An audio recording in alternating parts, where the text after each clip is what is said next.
Day 3 of the conflict in the Middle East, and the skies are thick with the roar of drones and missiles. From devastating U.S.-Israeli strikes to a complete maritime blockade by Iran, the global economy is at a standstill. But in a shocking turn of events, a major friendly fire incident has seen U.S. fighter jets downed by their own allies. What is happening on the front lines? Here is your latest update on the Iran war. As we enter the third day, the nature of the assault is shifting. While Iran's use of heavy ballistic missiles has slowed, their suicide drone strikes remain relentless. While Iranian pressure on Gulf nations continues, the intensity of U.S. and Israeli airstrikes across mainland Iran is accelerating at an unprecedented pace. In Israel, the sirens simply will not stop. Since the start of this conflict, a staggering 1,584 red alerts have been issued, a number higher than the previous 12 days of tension combined. The Iron Dome and David Sling systems are being pushed to their absolute limits. The most stunning developments today involve Kuwait and Qatar. Kuwait, in a catastrophic error, Kuwaiti air defenses recorded their first air kills of the war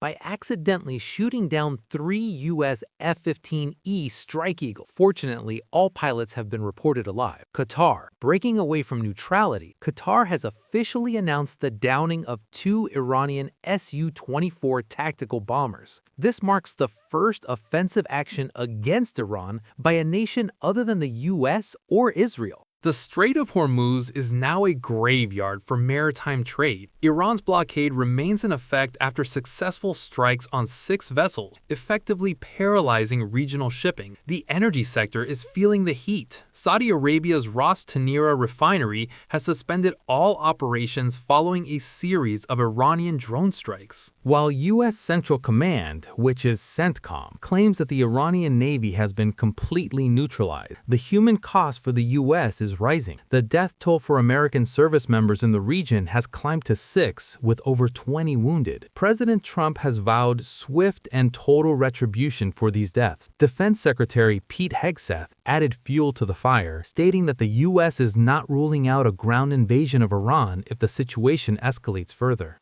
Diplomatic outposts are now on the front line. Iranian drones have successfully struck the U.S. Embassy in Riyadh 4 times, twice in Kuwait and once in Jordan. Meanwhile, Bahrain is descending into civil unrest. GCC forces have been deployed to the island nation to restore order. On the diplomatic front, the doors are locked. Iran's National Security Secretary, Ali Larijani, has confirmed that Tehran will not engage in any talks with the United States. To date, Iran has launched strikes against targets in 10 nations, including the US, Israel, Saudi Arabia, and the UAE. Is the world watching the spark of a global conflict? Stay tuned as we bring you more updates. Don't forget to subscribe for the latest breaking news.